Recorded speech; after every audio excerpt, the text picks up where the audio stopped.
বিতর্ক সৃষ্টি হয় এমন কিছু করবে না অন্তর্বর্তী সরকার, জাতীয় সংগীত ইস্যুতে এ কথা বলেন ধর্ম বিষয়ক উপদেষ্টা ডক্টর আ.ফ.ম. খালিদ হোসেন। সকালে রাজশাহী বিভাগীয় ইসলামী ফাউন্ডেশনে বিভিন্ন ধর্মাবলম্বী সুধীজনদের সঙ্গে মত বিনিময় সভায় এ কথা বলেন তিনি। ধর্ম উপদেষ্টা বলেন, বর্তমান সরকার কাজ করছে দেশকে একটি স্থিতিশীল পর্যায়ে নিয়ে যাওয়ার জন্য, দেশের অর্থনৈতিক অবস্থার উন্নয়নের পাশাপাশি একটি গ্রহণযোগ্য নির্বাচন অনুষ্ঠানের জন্য। জাতীয় উন্নয়নে বিশেষ অবদান রাখছে মাদ্রাসার শিক্ষার্থীরা, তাই তাদের এখন বড় স্বপ্ন দেখতে হবে। আরও বলেন, সাম্প্রতিক সময়ে দেশে সংখ্যালঘুদের ওপর হামলার কিছু বিচ্ছিন্ন ঘটনা ঘটেছে, তবে সেগুলোর মূল কারণ ছিল রাজনৈতিক, ধর্মীয় নয়। আসন্ন দুর্গাপূজায় প্রয়োজনে মাদ্রাসার শিক্ষার্থীরাও পাহারা দেবে বলে জানান ধর্ম উপদেষ্টা।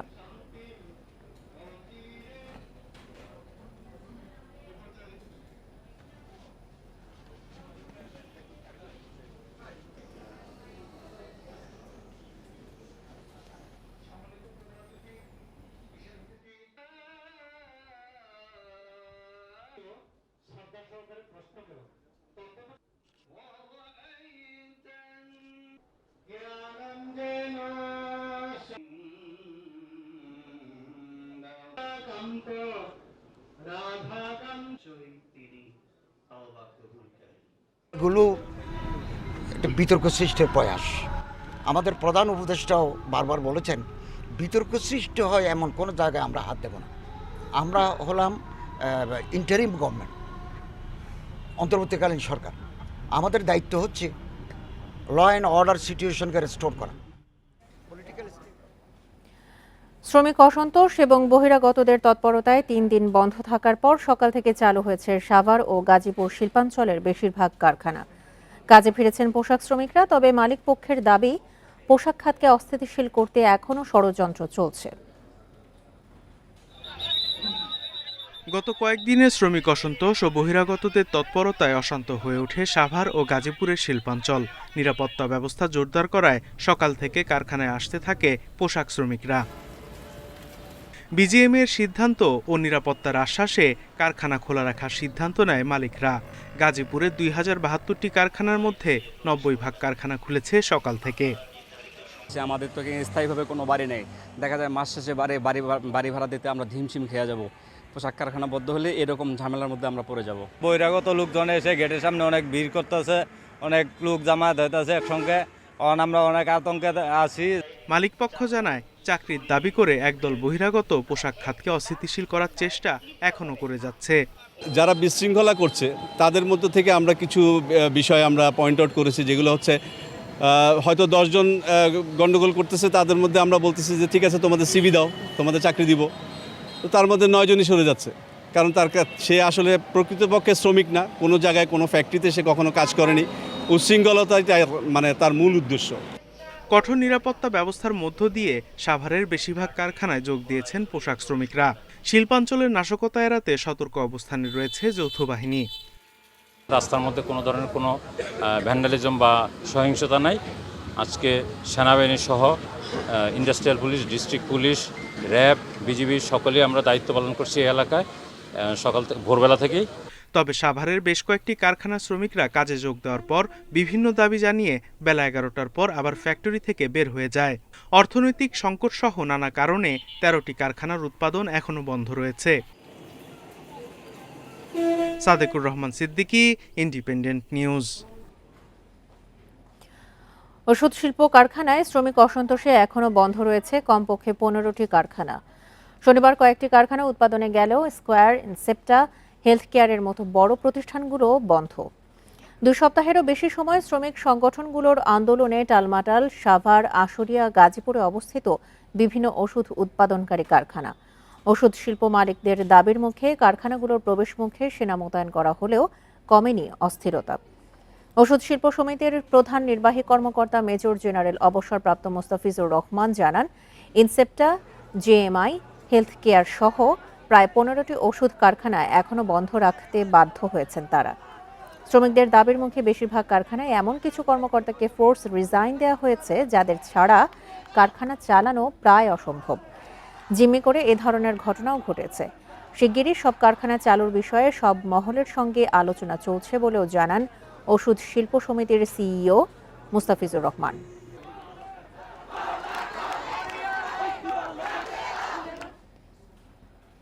সরকারি চাকরিতে প্রবেশের বয়সসীমা ৩৫ বছর করার দাবিতে রাজধানীর শাহবাগ মোড়ে অবরোধ করেছে আন্দোলনকারীরা।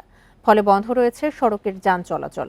দাবি আদায় না হওয়া পর্যন্ত রাজপথ না ছাড়ার হুঁশিয়ারি বিক্ষোভকারীদের। দুপুর ১টা থেকে শাহবাগ মোড়ে অবস্থান নিয়ে বিক্ষোভ শুরু করেন চাকরি প্রত্যাশীরা।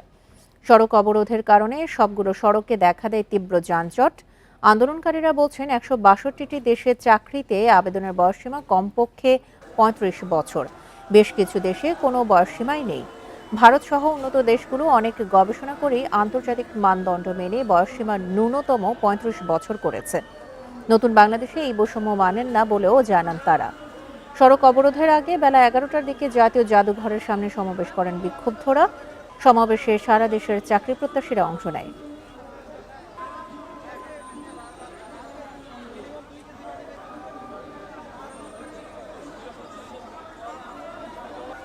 আমাদের সরকারি চাকরিতে বয়স ৩৫ করা হোক, এই লক্ষ্যে আমরা আজকে ১২ বছর পর্যন্ত সংগ্রাম করে আসছি।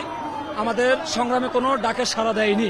এখানে প্রত্যেকটা অংশগ্রহণকারী এক একজন লিডার, প্রত্যেকে সাধারণ চাকরি প্রত্যাশী। সরকারের উচ্চ মহল থেকে যতক্ষণ না পর্যন্ত কোনো আশ্বাস বা আমাদের সাথে সাক্ষাৎ করা হবে ততক্ষণ পর্যন্ত আমরা ব্লকে ছাড়ব না। চট্টগ্রামের সীতাকুণ্ডে একটি শিপ ব্রেকিং ইয়ার্ডের পাম্প রুমে বিস্ফোরণে অন্তত ১২ জন দগ্ধ হয়েছেন। তাদেরকে চট্টগ্রাম মেডিকেলের বার্ন ইউনিটে ভর্তি করা হয়েছে। বেলা 11:30টার দিকে সোনাইছড়ির তেঁতুলতলা এলাকায় SN কর্পোরেশন নামে একটি প্রতিষ্ঠানে এই বিস্ফোরণের ঘটনা ঘটে। চট্টগ্রাম মেডিকেলে ভর্তি দগ্ধ সবার অবস্থাই আশঙ্কাজনক জানিয়েছেন চিকিৎসকরা। তাদের সর্বোচ্চ গুরুত্ব দিয়ে চিকিৎসা দেওয়া হচ্ছে বলে জানান হাসপাতালের পরিচালক ব্রিগেডিয়ার জেনারেল তসলিম উদ্দিন।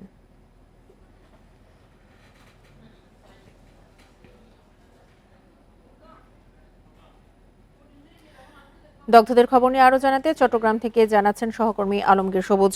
আলমগীর, ১২ জন তো দগ্ধ হয়েছেন, তাদের সবার অবস্থায় আশঙ্কাজনক, আইসিইউতে আছেন। চিকিৎসকরা সবশেষ কি জানিয়েছেন তাদের সম্পর্কে?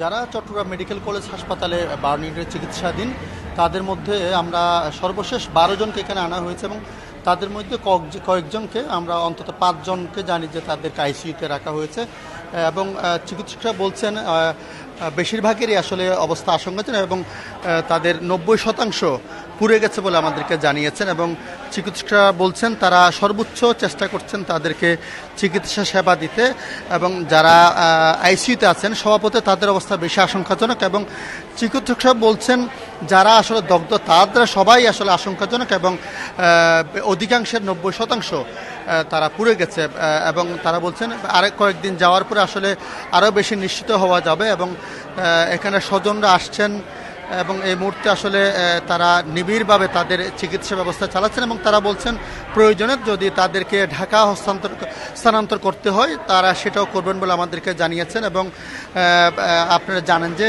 সকাল 11:30টার দিকে সীতাকুণ্ডের সোনাইছড়ি ইউনিয়নের শীতলপুর এলাকায় এই দুর্ঘটনা ঘটে।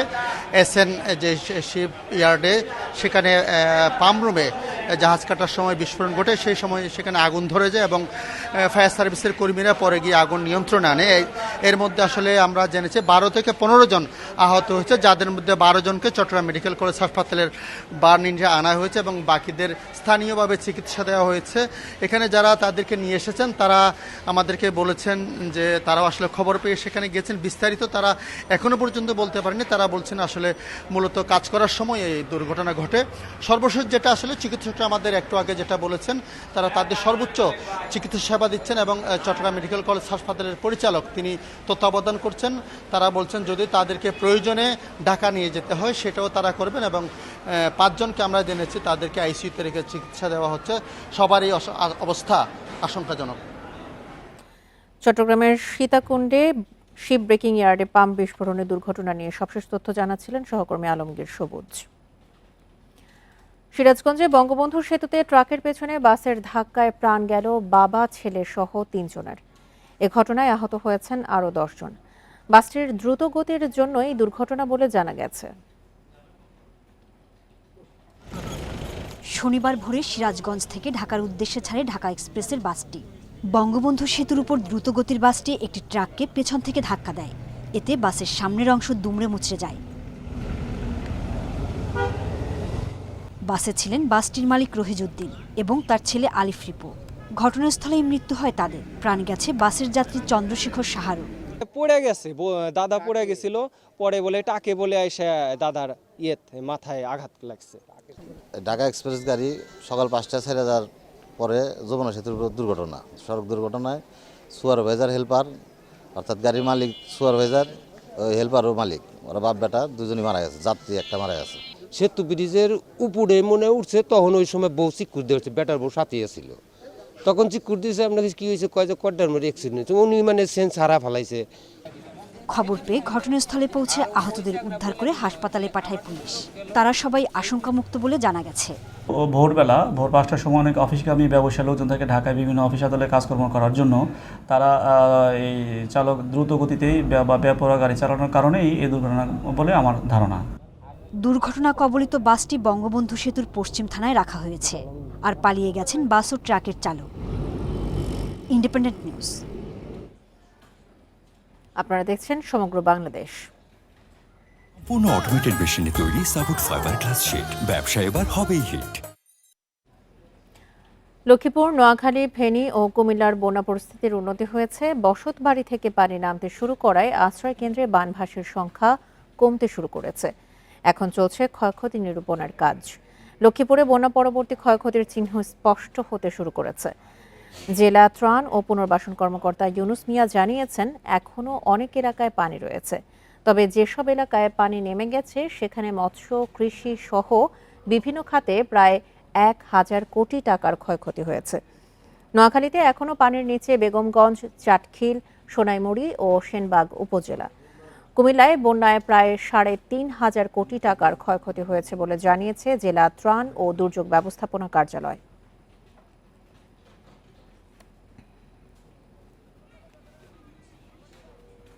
আর দুটা মেয়েদেরকে নিয়ে আমি এখন আমার ওয়াইফকে নিয়ে আশ্রয় কেন্দ্রতে আসি। এ কারণে আইসি ঘর দুয়ার দেখতে কি অবস্থা, কি পরিস্থিতি। আমরা সব দিকে দিয়ে আটকে গেছি। আমার স্বামীরা বাইরের তার না, ঘরের পানি ওখানে নামে না ঘরের দিকে। তারপর আমরা ঘরে অনেক আটকে গেছি, প্রতিবন্ধীর মতন আমরা ছেলে ফেলে রয়েছি। আমরা অন্য কোনো যাইতে পারিনি। এখানে অনেকগুলো খামার ছিল, খামারগুলো উলিয়ে গেছে। আমাদের বাড়িঘর কিছু বলতে কিছু নাই। আমরা এখন বর্তমানে অসহায়, খুব পরিচিতি খারাপ। আমরা যে খাবো, আমাদের এই জিনিসটা নাই, একটা লাড়কি নাই, গ্যাস নাই, কোনো কিছু নাই। কুমিল্লায় বন্যায় ব্যাপকভাবে ক্ষতিগ্রস্ত হয়েছে শিক্ষা ব্যবস্থা। হুমকির মুখে পড়েছে অনেক শিক্ষার্থীর শিক্ষা জীবন। বই খাতা, পোশাক সহ শিক্ষা উপকরণ হারিয়ে বিপাকে পড়েছে তারা। ক্ষতিগ্রস্ত ঘরবাড়ি ও শিক্ষা প্রতিষ্ঠানও তাদের স্বাভাবিক শিক্ষা জীবনে ফেরাকে বাধাগ্রস্ত করছে। জেলায় ক্ষতিগ্রস্ত 4 শতাধিক শিক্ষা প্রতিষ্ঠান। কুমিল্লায় বন্যার পানি নেমে যাওয়ার পর আরও স্পষ্ট হয়েছে বিভিন্ন খাতে ক্ষয়ক্ষতি। এর বাইরে নেই শিক্ষা ব্যবস্থাও। 2 সপ্তাহ ঘরবাড়ি পানিতে তলিয়ে থাকায় নষ্ট হয়েছে অনেক শিক্ষার্থীর বই খাতাসহ শিক্ষা উপকরণ। শিক্ষার্থীদের বিপদ এতেই শেষ নয়। দুর্যোগের কারণে পরিবারের আয় রোজগারের পথ বন্ধ হয়ে যাওয়ায় অনেকেই শিক্ষা জীবন থেকে ঝরে পড়ার পথে। অনেকের বই খাতা কাপড় অনেকগুলো ভিজে গেছে বা নদীর স্রোতের সাথে চলে গেছে। ওখানে মনে হয় না যে স্কুলে আসার আছে তাদের। বন্যায় অবকাঠামোগত ক্ষতির কারণে এখনই খোলার অবস্থানেই অনেক প্রতিষ্ঠান। এতে শিক্ষার্থীদের ক্লাস বিমুখ হওয়ার আশঙ্কা দেখা দিয়েছে। ঘরবাড়িতে পানি উঠেছে, এটা তো তারা দেখেছে। এটাতে শিশু মনে কিন্তু একটা বিরাট একটা প্রভাব তৈরি হয়েছে। টিম তৈরি করে করে ওদের বাড়ি বাড়ি যাইতে হবে তাদের মানসিক অবস্থা তৈরি করার জন্য, আর না হয় তাদেরকে স্কুলে আনা সম্ভব না। তবে শিক্ষার্থীরা যেন স্কুল কলেজে ফিরতে পারে সেজন্য সরকারের পক্ষ থেকে সর্বোচ্চ সহযোগিতার কথা জানিয়েছেন জেলা শিক্ষা কর্মকর্তা।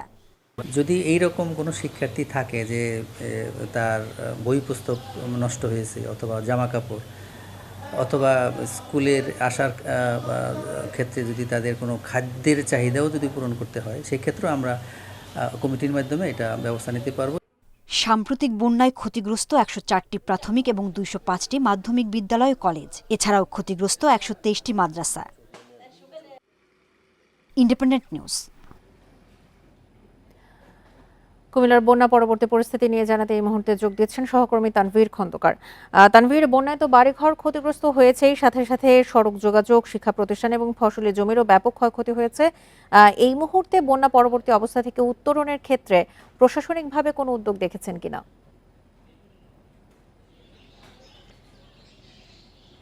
আমরা প্রশাসনের সাথে কথা বলেছিলাম, বিশেষ করে ত্রাণ ও দুর্যোগ ব্যবস্থাপনা মন্ত্রণালয়। তারা কিন্তু কুমিল্লার যে হিসাবটি প্রাথমিকভাবে দিয়েছে সেটি হচ্ছে ৩,৩৬২ কোটি টাকার ক্ষয়ক্ষতি কিন্তু তারা আপাতত নিরূপণ করেছে, যার মধ্যে কিন্তু বেশিরভাগই হচ্ছে যে রাস্তাঘাট বা অবকাঠামোগত যেই ক্ষতি হয়েছে সেই ক্ষতিগুলো তারা উল্লেখ করেছে। কারণ কুমিল্লার যে এলাকাগুলোতেই বেশি বন্যা দুর্গত হয়েছে সেই এলাকাগুলোরই কিন্তু রাস্তাঘাট সবচেয়ে বেশি ক্ষতিগ্রস্ত হয়েছে।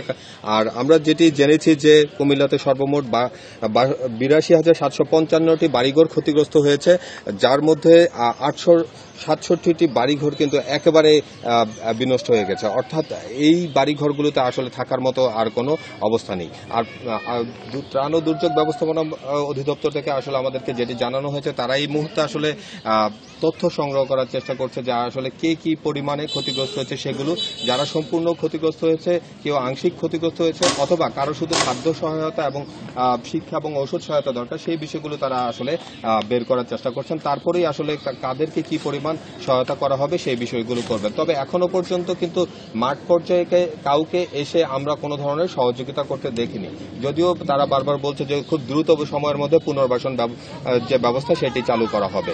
আর একটি বিষয় আমি জানিয়ে রাখি, যেহেতু গোমতীর ভাঙনের তোরে সবচেয়ে বেশি ক্ষতিগ্রস্ত হয়েছে বুড়িচং উপজেলাটি, আমি এখন যে গ্রামটিতে আছি সেটি হচ্ছে সেই ভাঙনের মুখ বুড়বুড়িয়া গ্রামটি। সেই গ্রামের এই রাস্তাটি যেটি অর্থাৎ সংযোগ সড়কটি সেটি কিন্তু একেবারেই ভেঙে চুরমার হয়ে গেছে। আমরা কিন্তু এর আগেও দেখিয়েছিলাম যে এই গ্রামের চারপাশে যত রাস্তা আছে সব কিন্তু একেবারে বিচ্ছিন্ন হয়ে গেছে। এই রাস্তাঘাট দিয়ে কিন্তু এখন চলাচল কোনোভাবেই সম্ভব হচ্ছে না। এলাকাবাসী কিন্তু বারবার বলছে যদি এই রাস্তাঘাটগুলো প্রাথমিকভাবে যদি সংস্কার করে দেয়া যায় তাহলে এই বিচ্ছিন্ন গ্রামে যারা বসবাস করছেন তারা কিন্তু সরকারি কিংবা বেসরকারি যে কোনো সহায়তা আসুক না কেন সেগুলো ব্যবহার করে তারা তাদের বাড়িঘরগুলো মোটামুটি ঠিক করে নিতে পারবেন।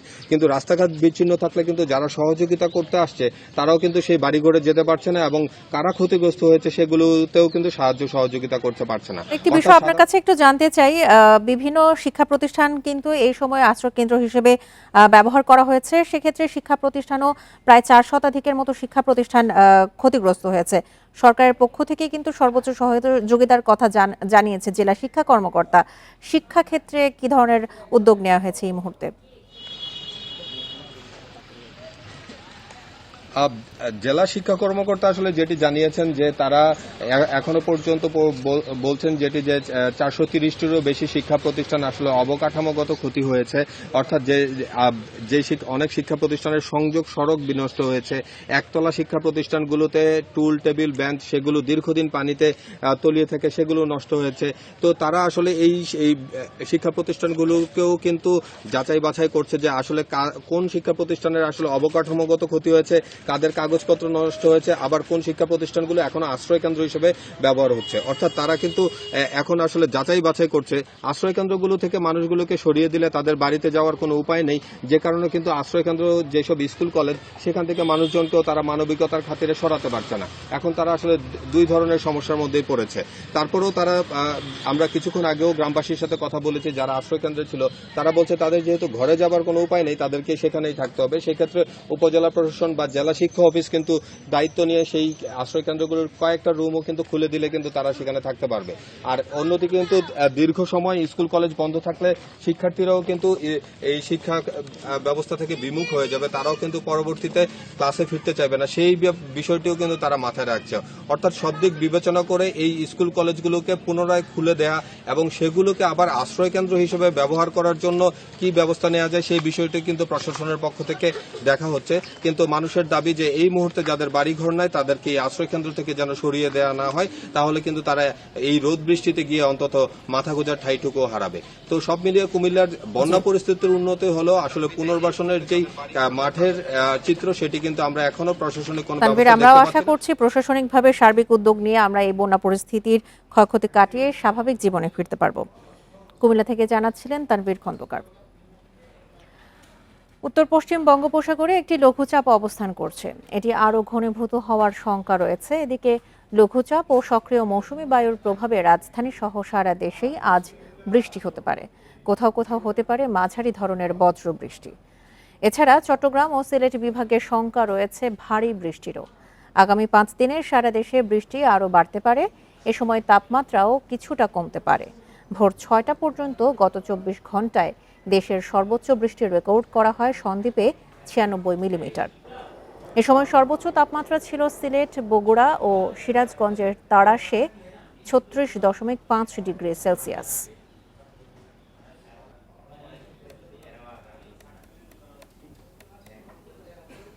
বন্যা ও টানা বৃষ্টিতে চট্টগ্রামে অন্তত 70 কিলোমিটার সড়ক বেহাল। ছোট বড় গর্তের কারণে নষ্ট হচ্ছে যানবাহন, বাড়ছে দুর্ঘটনার শঙ্কাও। ক্ষতিগ্রস্ত সড়ক মেরামতের কাজ শুরু হয়েছে জানিয়েছে কর্তৃপক্ষ।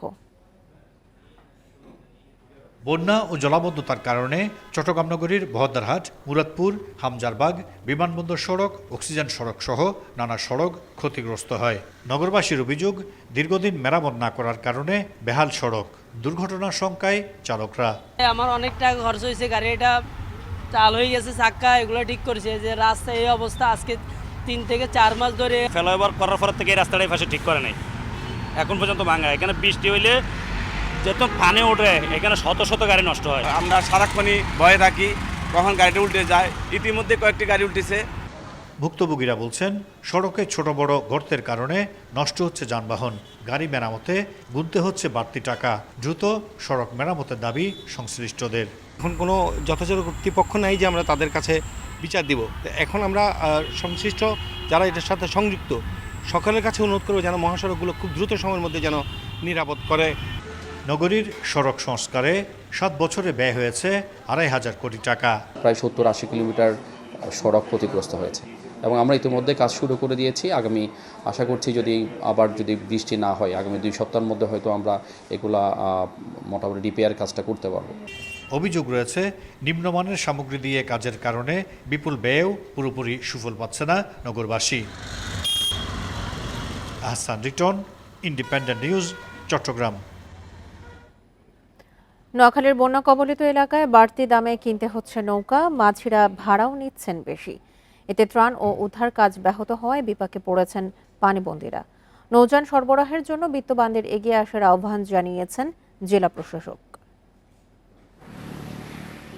নোয়াখালীতে 3 সপ্তাহ ধরে পানিবন্দী 17 লাখ মানুষ। ডুবে আছে 8 উপজেলার গ্রাম ও শহরের কাঁচা পাকা সড়ক। নৌকা ছাড়া কোথাও বের হওয়ার উপায় নেই। এমন পরিস্থিতিতে জেলা জুড়ে নৌকার কদর বেড়েছে। বাইরের জেলা থেকে নৌকা এনে বিক্রি করছেন মৌসুমি ব্যবসায়ীরা। কাঠের তৈরি ছোট একটি নৌকার দাম 5 থেকে 6,000 টাকা। গত 50 বছর এইদিকে নৌকা আসছিল না, আর নৌকার চলটা বেশি হয়ে গেছে। পানিগান দিয়ে বাড়ি যাওয়ার থেকে নৌকার চলটা বেশি হয়ে গেছে। এখন আমাদের যে অবস্থা, নৌকা কিনতে পারছি, নৌকার দামও বাড়তি, কখন আমাদের রুজি রোজাও গেছে বন্ধই। স্থানীয় ও স্বেচ্ছাসেবীদের অভিযোগ, নৌকার দাম ও ভাড়া বেশি, এতে ত্রাণ ও উদ্ধার কাজ ব্যাহত হচ্ছে। যদিও এমন অভিযোগ মানতে নারাজ মাঝিরা। যান্ত্রিক বা আলাদা খরচ করি সেগুলো, তো সেক্ষেত্রে তারা যদি 500 টাকাও ধরে, আমরা মনে করি in this crisis movement it is not eligible.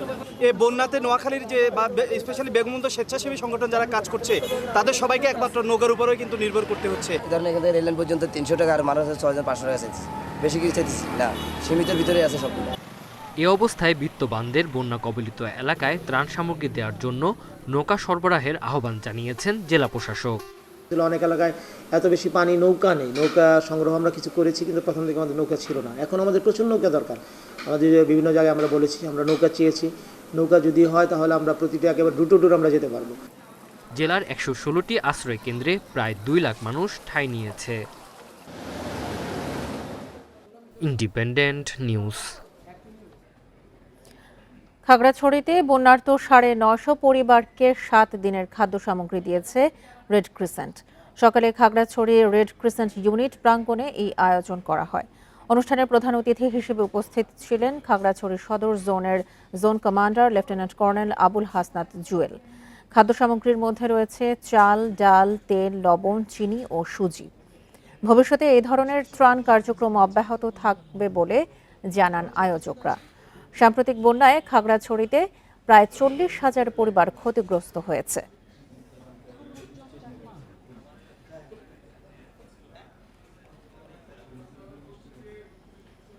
লক্ষ্মীপুরে বন্যার্তদের চিকিৎসায় এগিয়ে এসেছেন ঢাকা বারডামের একদল চিকিৎসক। স্বেচ্ছাসেবী সংগঠন লক্ষ্মীপুর সোশ্যাল ওয়েলফেয়ার ক্লাবের উদ্যোগে বিনামূল্যে এই চিকিৎসা সেবা ও ঔষধ বিতরণ করা হচ্ছে। সকাল থেকে সদর উপজেলার দক্ষিণ কড়াইতলা আজিজুল উলুম মাদ্রাসা ও এতিমখানা মাঠে এই কার্যক্রম চলছে। মেডিকেল ক্যাম্পে শিশু, গাইনি, মেডিসিন ও চর্মসহ বিভিন্ন বিভাগের 30 জন চিকিৎসা দিচ্ছেন। চিকিৎসকরা জানান, দীর্ঘদিন ধরে পানিবন্দী থাকায় অনেকেই অসুস্থ হয়ে পড়েছেন। পাশাপাশি পানিবন্দী থাকার কারণে সদর হাসপাতাল সহ বিভিন্ন হাসপাতালে চিকিৎসা নিতে পারছে না। এজন্য তাদের পক্ষ থেকে এই আয়োজন করা হয়েছে। দিনব্যাপী চিকিৎসা সেবার পাশাপাশি প্রায় 500 মানুষের মধ্যে 15 দিনের বিভিন্ন খাদ্য সামগ্রী দেওয়া হবে বলেও জানান তারা।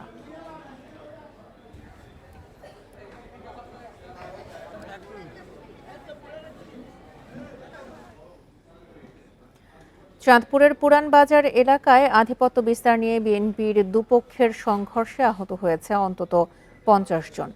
শুক্রবার রাত থেকে শনিবার সকালে পুরান বাজার এলাকার 1 নং ওয়ার্ড যুব দলের সভাপতি রফিক মিজি গং ও 2 নং ওয়ার্ড যুব দলের সভাপতি বাদশাহ গংয়ের মধ্যে সংঘর্ষ হয়।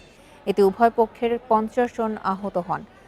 আহতদের হাসপাতালে ভর্তি করা হয়। পরে ঘটনাস্থলে পৌঁছে পরিস্থিতি নিয়ন্ত্রণে আনে পুলিশ ও সেনাবাহিনী।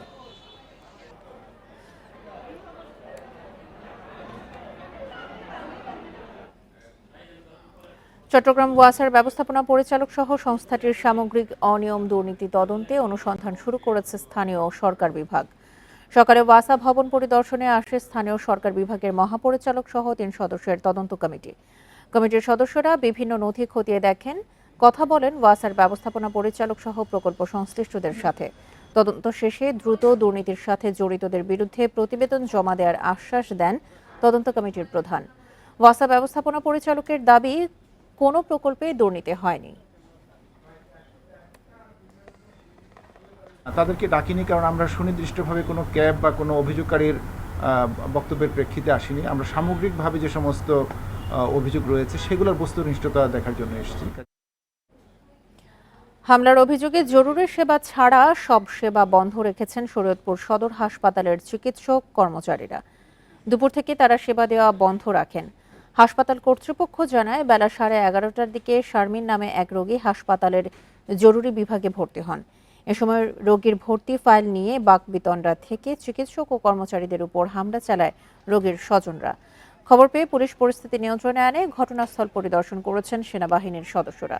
পরে দোষীদের গ্রেপ্তার করা না পর্যন্ত সেবা দেয়া বন্ধর ঘোষণা দেন চিকিৎসকরা।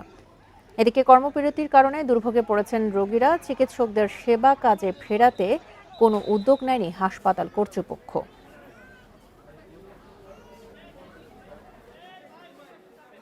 আমাদের রোগী অসুস্থ, আমরা নিয়ে আসছি প্রায় আরো 3 ঘন্টা আগে। এই 3 ঘন্টার ভিতরে একটা ডাক্তার ছিল না যে একটা ওষুধ দেওয়ার মতো বা রোগীর দেখার মতো। ফাইল চাওয়ার মতো একটা তুচ্ছ ঘটনাকে কেন্দ্র করে বহিরাগত কিছু লোক আমাদের কর্তব্যরত দোতলায় মহিলা ওয়ার্ডের সিস্টারদের সাথে অসংলগ্ন আচরণ করে এবং উচ্চবাচ্য করে এবং হুমকি দামকে প্রদান করে। ওই রুগীর একটা ফাইলটা মনে হয় চেয়েছিল রুগীর লোক, সিস্টার বলছে যে ফাইল তো এইভাবে দেওয়া যাবে না, লিখিত ছাড়া, পরে ফাইল হারিয়ে গেলে দায়িত্ব কে নেবে। এই জন্য তারা সিস্টারদের সাথে অকথ্য ভাষায় গালাগালি করছে। নরসিংদীর পলাশে জনতা জুট মিলে হামলা ভাঙচুরের জেরে অনির্দিষ্টকালের জন্য কারখানা বন্ধ ঘোষণা করা হয়েছে। সকালে মিলে বন্ধ ঘোষণার নোটিশ টানিয়ে শ্রমিকদের তা জানানো হয়। এদিকে পুনরায় চালু করার সুনির্দিষ্ট তারিখ ঘোষণা না করে মিল বন্ধ ঘোষণায় শ্রমিকদের মধ্যে অসন্তোষ দেখা দিয়েছে। বন্ধ ঘোষণার পরে মিলটির কলোনি ছাড়তে বাধ্য হচ্ছেন বসবাসরত হাজারো শ্রমিক। বৃহস্পতিবার রাতে 14 দফা দাবিতে জুট মিলে হামলা, ভাঙচুর ও লুটপাটের ঘটনা ঘটে। এ সময় মিলের প্রশাসনিক ভবন, লেবার অফিস, নিরাপত্তা অফিস, গেস্ট হাউস সহ বিভিন্ন অফিস কক্ষে ব্যাপক ভাঙচুর ও লুটপাট করা হয়। বাধা দিতে গিয়ে মিলের 6 নিরাপত্তা কর্মী আহত হন। পরে র্যাব, পুলিশ ও সেনাবাহিনীর সদস্যরা গিয়ে পরিস্থিতি নিয়ন্ত্রণে আনে।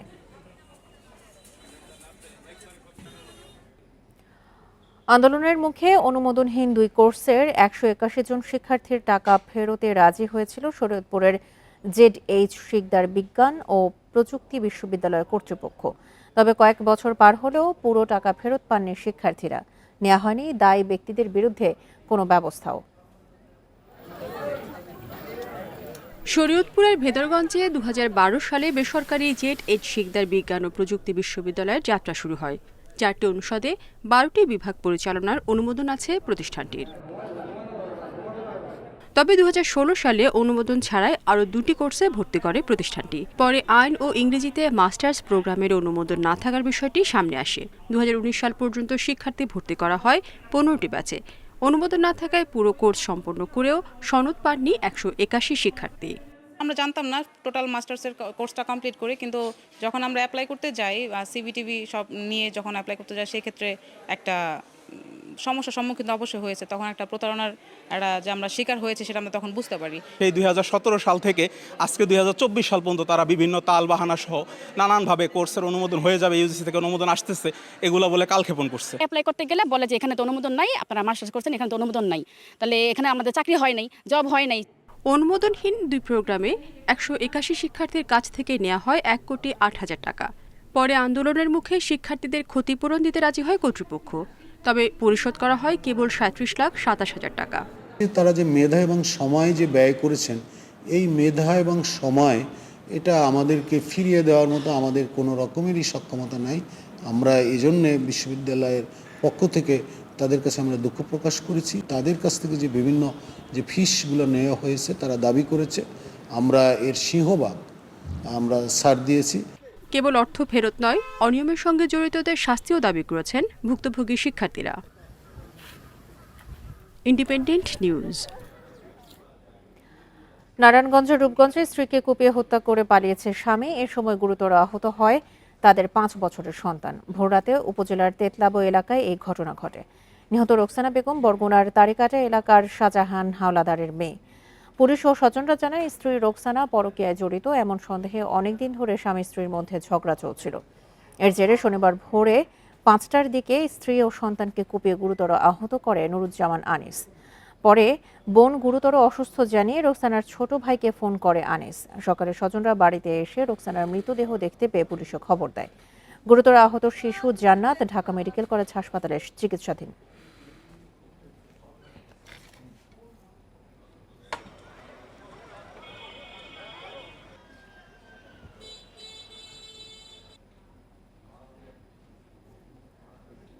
আর এই ছিল আজকের সমগ্র বাংলাদেশে। ইন্ডিপেন্ডেন্ট টেলিভিশনের সব খবর আরও বিস্তারিত জানতে চোখ রাখুন ফেসবুক, ইউটিউব এবং এক্সে। ধন্যবাদ সবাইকে। আমন্ত্রণ।